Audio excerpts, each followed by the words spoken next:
आइए भारत को हम एक प्रगतिशील एवं मजबूत देश बनाएं, एक अच्छे राज्य की कल्पना करें। दैहिक देविक भौतिक तापा राम राज्य काहू न। नौरंग फ्लोर मिल का नौरंग गोल्ड चक्की फ्रेश आटा, मैदा और सूजी। नौरंग फ्लोर मिल, आपके रसोई की शान, हमारी पहचान, शुद्धता की पहचान। Naurang flour mill. Singhal's men's wear, Shri Khatu Shyam Delhi धाम।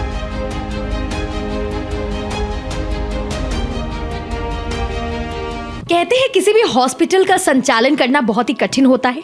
ऐसे में कई लोगों की टीम एज अ ट्रस्टी भी जुड़ती है और साथ ही साथ प्रधान की भी मुख्य भूमिका रहती है। आज हमारे अग्रवैश्य समाज और न्यूज़ 81 के इस खास पेशकश में हमारे साथ जुड़ चुके हैं अग्रसेन हॉस्पिटल के ट्रस्टी के तौर पर भी इन्होंने अपनी बहुत अच्छी भूमिका निभाई और बहुत अच्छे से जो है इन्होंने अपनी काबिलियत का लोहा भी मनवाया है। प्रधान श्री सुभाष गुप्ता जी, आप प्रधान तो है ही और इतने सालों से इस हॉस्पिटल में आपने कह सकते हैं कि इसको बहुत ऊंचाइयों तक पहुंचाया। हर एक इक्विपमेंट्स, हर एक टेक्निकल इंस्ट्रूमेंट से लेकर किस तरीके की सेवाएं आप दे रहे हैं, इतने साल हो चुके हैं आपके हॉस्पिटल को। सबसे पहले आपसे ये जानना चाहेंगे सर। देखिए, मैं आज से लगभग 25 साल पहले इस हॉस्पिटल का पैट्रन ट्रस्टी जुड़ा और जब से मेरे मन में हॉस्पिटल के प्रति सेवा भाव बना रहा, फिर मेरे को इस ट्रस्ट ने काफ़ी सारे मौके दिए। मेरे को हार्ट कमांड की ओपनिंग का मौका दिया तो मैंने हार्ट कमांड की ओपनिंग की। बहादुरगढ़ में नींव रखने का मौका मिला तो मैंने बहादुरगढ़ की नींव रखी। जैसे ही मेरे को द्वारका हॉस्पिटल की भी नींव रखने का सौभाग्य प्राप्त हुआ तो मैंने द्वारका हॉस्पिटल की नींव रखी। अब मेरे को एक सौभाग्य और मिला कि पंजाबी बाग के अंदर कैंसर हॉस्पिटल बन रहा है, इसका भी नींव रखने का काम आप ही करो। तो ये सौभाग्य भी सभी ट्रस्टी बंधुओं की तरफ से, सभी दानदाताओं की तरफ से ये सौभाग्य भी मुझे मिला है। 24 फरवरी का दिन सर बहुत महत्वपूर्ण है क्योंकि आपका कैंसर विंग का उद्घाटन हो रहा है और ना सिर्फ कैंसर आपके हॉस्पिटल में डिटेक्ट होगा बल्कि उसका प्रॉपर ट्रीटमेंट भी मिलेगा कैंसर पेशेंट्स को। इसके लिए कितना ज़्यादा उत्साहित है क्योंकि बहुत सारा आपने इसमें मेहनत करी, आपकी पूरी टीम इसमें जुटी रही है, तब ये आज ये दिन देखने को मिल रहा है। इस पर क्या कहना चाहिए? देखिए, हमारे पूर्वजों ने आज से लगभग 35 साल पहले एक छोटे से हॉस्पिटल, जो हमारा 60 बेड का हॉस्पिटल होता था, उसकी नींव रखी और हमारे पूर्वजों ने बड़ी मेहनत करी। कुछ चले गए, कुछ हमारे साथ अभी भी मैं उनके साथ मिलके काम करता हूँ।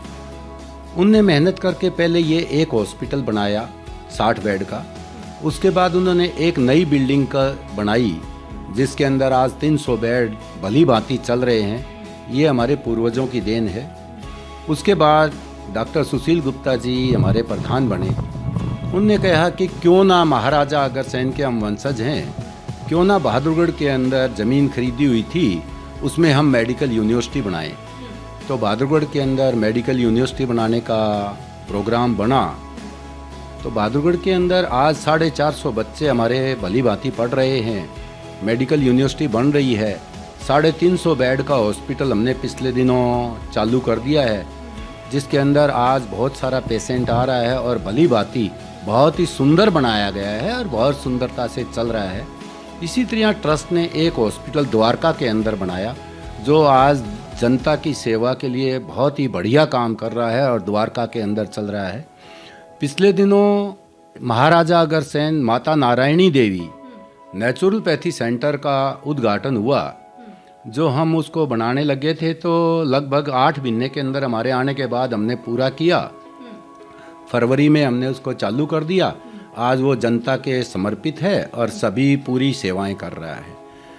बाद में एक बार सोचा गया कि हमारे पास सब सुविधाओं युक्त हॉस्पिटल है। ये हॉस्पिटल अपने आप में एक ब्रांड है और ये सेवा करते करते 35 साल हो गए हैं। हमारे पास आज तक कैंसर का कोई भी हॉस्पिटल नहीं था, कैंसर की कोई मशीन नहीं थी। कैंसर का पेशेंट आता था तो हम बाहर भेजते थे। तो एक दिन सभी ट्रस्टी भाइयों ने, सभी ने एजीएम के अंदर विचार आया कि क्यों ना हम एक पंजाबी बाग के अंदर कैंसर हॉस्पिटल बना दें। ऐसा विचार आया तो हमारे ट्रस्टी भाइयों ने बड़ा ही उत्सुकता के साथ, धन्यवाद के साथ उसको पास किया। पास करते ही हमारे सामने कुछ एक चैलेंज थे।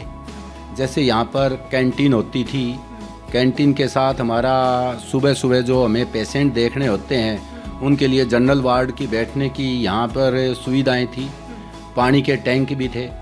फिर हमारे सामने कुछ एक चैलेंज थे, तो हमने वो सब चैलेंज को, ये बिल्डिंग भी आगे से हमने, जो इस बिल्डिंग में हम आज बैठे हैं, ये भी 10 मीटर पीछे हटाई हमने ये बिल्डिंग।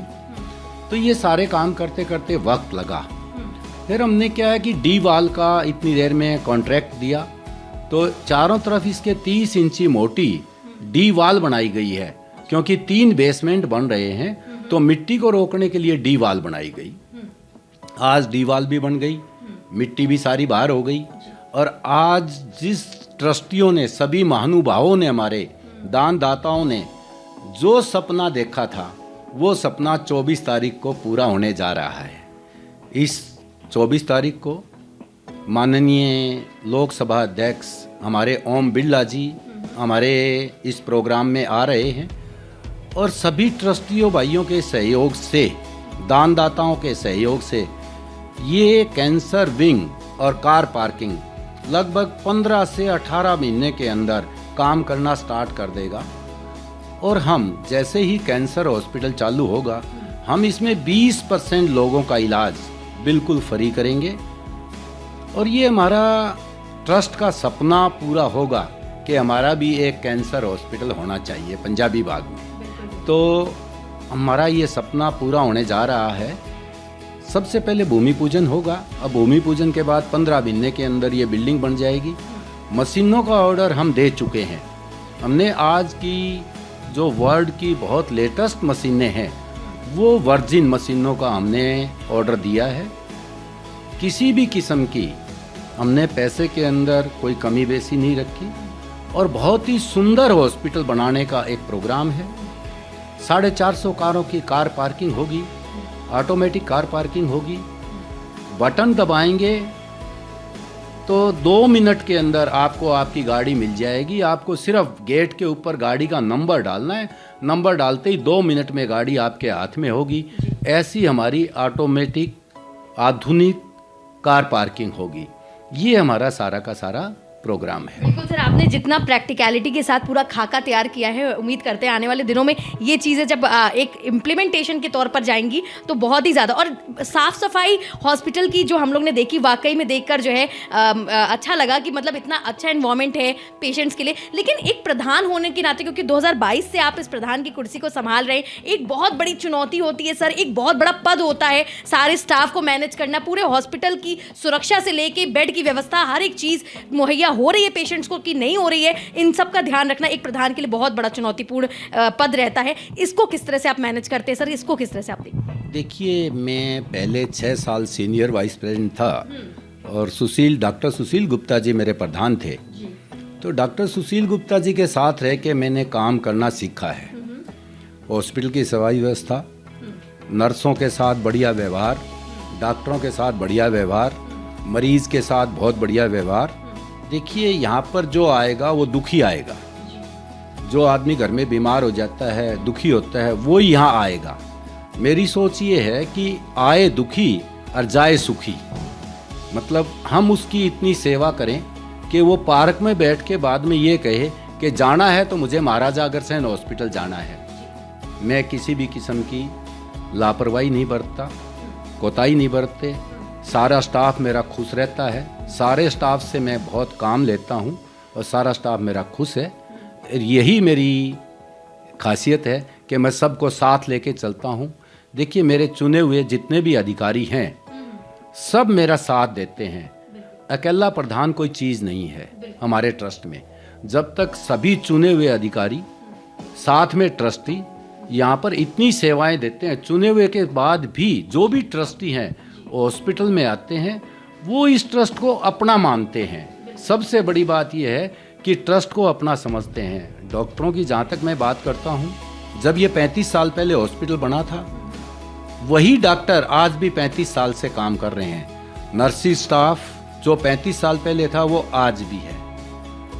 जो भी कर्मचारी हैं, ज़्यादातर हमारे ओल्ड इज गोल्ड। तो हमारे कर्मचारी, हमारे अंदर भी विश्वास है, कर्मचारियों के अंदर हमारे पास विश्वास है, और मैंने कर्मचारियों के अंदर विश्वास किया हुआ है। और विश्वास एक बहुत बड़ी चीज़ है। और जो ये कैंसर हॉस्पिटल का सपना है, ये सब मेरे दानदाताओं, मेरे ट्रस्टी बंधुओं के, और जो भी मेरी गवर्नमेंट कंपनियां जो हमें पैसा देती हैं, उन सब लोगों के आशीर्वाद से ये सपना हमारा पूरा होने जा रहा है। सर एक सवाल ये भी उठता है क्योंकि कैंसर डिपार्टमेंट खुलने जा रहा है और एक नए सरिये से सब कुछ इलाज भी होगा, तो किस तरह के हाईटेक इक्विपमेंट्स आपके हॉस्पिटल में प्रोवाइड किए जाएंगे जिससे कि कैंसर के डिटेक्ट करने में और उसका इलाज करने में जो है थोड़ा सुगम हो जाए? देखिए, एक मशीन आती थी गामा कैमरा, 2 करोड़ रुपए का गामा कैमरा था, लेकिन मैंने गामा कैमरा नहीं लिया, मैंने उसका सिटी वर्जन लिया जो 6 करोड़ रुपए की है। उससे आदमी के प्रोस्टेट जो कैंसर हो जाता है उसको इतना इजी इलाज हो जाता है। गामा कैमरा नहीं लिया मैंने अच्छे वर्जन की मशीन ली, रेडियोथेरेपी मशीन ली, वो भी मैंने वर्सा 2 ली जो आज का लेटेस्ट मॉडल है। मैंने जितनी भी मशीनें परचेज करी हैं, चाहे सीटी करी है, स्पेक्ट सीटी करी है, जो भी मशीन परचेज करी है, ब्रेकीथेरेपी परचेज करी है, जो लेडीज़ के ब्रेस्ट कैंसर के लिए काम आएगी ब्रेकीथेरेपी, या जब माउथ का कैंसर हो जाता है तो ब्रेकीथेरेपी काम आती है, वो भी मैंने लेटेस्ट कंपनी की इंपोर्ट की है। और मैंने मशीनों की परचेज के अंदर देखिए, मैं कई बार बेंगलोर, लुधियाना, चंडीगढ़, मैंने कम से कम 15 हॉस्पिटल विजिट किए हैं, 50 डॉक्टरों की राय लेकर। देखिए, मेरे को इतना कैंसर की मशीनों का हॉस्पिटल का एक्सपीरियंस नहीं था, मैंने 50 डॉक्टरों के साथ बैठकर सबकी सलाह कर और बढ़िया से बढ़िया मशीन परचेज़ की है। और नक्शे बनाने के अंदर जो कैंसर हॉस्पिटल के जिनने हमारे नक्शे बनाए हैं, वो भी एक कंपनी है एलेक्स के नाम से, उनका काम है सिर्फ हॉस्पिटल बनाते हैं, उस कंपनी को हमने साथ में लिया है। अच्छा, कहा जाता है कि एक अच्छा डॉक्टर होने के साथ साथ एक अच्छा एनवायरनमेंट हॉस्पिटल का होना बहुत ज़रूरी है, स्टाफ भी कोऑपरेटिव हो, नर्स से लेकर जो एक रिसेप्शन काउंटर है, रजिस्ट्रेशन काउंटर है, वो भी बहुत इंपॉर्टेंट मायने रखता है हर चीज़ में। आप इस सोच को किस तरीके से पॉजिटिवली लेके आगे बढ़ रहे हैं सर? डॉक्टर तो मेरे अच्छे हैं, मैंने एक काउंटर बनाया, मे आई हेल्प यू। देखिए, जैसे हॉस्पिटल में कोई आदमी आता है तो उसको फार्म भरना नहीं आता कई बार, या सुविधाओं का पता नहीं चलता कौन डॉक्टर कहाँ मिलेगा कहाँ नहीं, तो मैंने 8 आदमी मे आई हेल्प यू पेशेंट की हेल्प के लिए हमने छोड़े हुए हैं। वो पेशेंट कुछ भी पूछता है तो उसको जवाब देते हैं। 1000 पेशेंट सुबह सुबह हम रोज़ाना जनरल ओपीडी सुबह हम देखते हैं। हमारी प्राइवेट ओपीडी 2 बजे के बाद स्टार्ट होती है। पहले तो हमारा सारा काम जो है वो जनरल ओपीडी का है, वो हम सुबह सुबह 1000 पेशेंट 2 बजे से पहले देख लेते हैं, 2 बजे के बाद हम प्राइवेट ओपीडी करते हैं। तो ये हमारे साथ सुभाष गुप्ता जी थे। और आपको बता दूं कि ये जो हॉस्पिटल है 400 बेड का हॉस्पिटल है और इसमें कम से कम अत्याधुनिक सुविधाएं और लैस से परिपूर्ण है। और सबसे बड़ी बात ये है कि जो प्रधान जी हैं उनको पूरा संगठन का साथ मिला है। सर एक सवाल ये भी उठता है क्योंकि अकेला आपने जैसे बोला कि कोई भी अकेला नहीं चल सकता, कई सारे लोगों का संगठन होता है, तो कितने लोगों का संगठन लेकर आप जो है आज इस मंच तक, मतलब इस प्लेटफॉर्म तक पहुंच पाएंगे? देखिए, आज के दिन मेरे पास 2000 से प्लस ट्रस्टी हैं और आज महाराजा अग्रसेन एक बहुत बड़ा नाम है। देखिए, इसकी आज 5-5 संस्थाएं हैं और हमारे को महाराजा अग्रसेन जी का और कुल देवी लक्ष्मी जी का हमारे ऊपर बहुत बड़ा आशीर्वाद है। दोनों के आशीर्वाद से हम आगे बढ़ रहे हैं। और महाराजा अग्रसेन, किसी भी आप चलते हुए आदमी को पूछे कि बीमार हो गया कहाँ जाना है, बोला मुझे तो महाराजा अग्रसेन हॉस्पिटल जाना है। आज ये महाराजा अग्रसेन हॉस्पिटल 50 करोड़ रुपए की फ्री चैरिटी करके देता है। एक साल में 50 करोड़ रुपए की हम फ्री चैरिटी करते हैं। आज के दिन गरीबों की सेवा के हम सारा दिन लगे रहते हैं। क्योंकि इतने ज़्यादा ट्रस्टी जुड़े हैं आपके साथ और इतना ज़्यादा दान भी आता है, इतने ज़्यादा लोगों का आपको सपोर्ट भी मिलता है, तो आने वाले दिनों में देश में अन्य राज्यों में भी इस तरह के हॉस्पिटल्स आप लोग ट्रस्टी के रूप में बना सकते हैं जहाँ पे ये अग्रिम सेवाएं हो, सुलभ हो जाए और पेशेंट्स के लिए बहुत ज़्यादा ईजी रहे। देखिए, हमारे जो ज़्यादातर ट्रस्टी हैं ये हरियाणा से आए हुए हैं, इसीलिए हमने हरियाणा के अंदर एक मेडिकल यूनिवर्सिटी का निर्माण किया है जिसके ऊपर लगभग 600 करोड़ रुपये लगने की संभावना है। आधे से ज़्यादा खर्च हो चुके हैं। वहाँ पर नर्सिंग कॉलेज हमारा ऑलरेडी चल रहा है। 450 बच्चे वहाँ पर जीएनएम की डिग्री ले रहे हैं। 3 बैच हमारे बाहर हो चुके हैं, बच्चे हमारे पढ़ रहे हैं वहाँ पर। 350 बेड का हॉस्पिटल हमने अभी अभी वहाँ पर रन किया है, स्टार्ट कर दिया है। तो हम हरियाणा से आए थे। हम हरियाणा स्टेट के अंदर एक मेडिकल यूनिवर्सिटी का निर्माण करने जा रहे हैं और वो यूनिवर्सिटी का निर्माण भी बहुत जल्दी चालू हो जाएगा। आज हमारे 2 प्रोजेक्ट हैं, एक कैंसर हॉस्पिटल है और एक मेडिकल यूनिवर्सिटी है। दोनों प्रोजेक्ट बहुत जल्दी ही चालू हो जाएंगे। बहुत बहुत धन्यवाद सर, अपना कीमती वक्त आपने जिस तरह से निकाला है। तो ये हमारे साथ श्री सुभाष गुप्ता जी थे, जो कि इस अस्पताल के प्रधान भी हैं और एक तरीके से जो है इन्होंने सभी लोगों को संगठित करके जिस तरीके से सुचारू रूप से जो मेडिकल की सुविधाएं हैं वो भी प्रोवाइड करते हैं और अग्रवैश्य समाज के अग्रण भी हैं। तो सबसे बड़ी बात ये है कि जब इंसान, हिंदी में कहावत सुनी होगी आपने कि अकेले निकले थे, लोग जुड़ते गए और कारवां निकलता चला गया। इसी के साथ अग्रवैश्य आवाज और न्यूज़ 81 का एक खास कार्यक्रम यहीं पे खत्म होता है और ऐसे ही तमाम वीडियोस के लिए आप देखते रहें न्यूज़ 81 और अग्रवैश्य आवाज। नमस्कार। आइए भारत को हम एक प्रगतिशील एवं मजबूत देश बनाएं, एक अच्छे राज्य की कल्पना करें। देहिक देविक भौतिकतापा राम राज्य काहू न मिले। नौरंग फ्लोर मिल का नौरंग गोल्ड चक्की फ्रेश आटा, मैदा और सूजी। नौरंग फ्लोर मिल, आपके रसोई की शान, हमारी पहचान, शुद्धता की पहचान। Naurang flour mill. खाटू श्याम दिल्ली।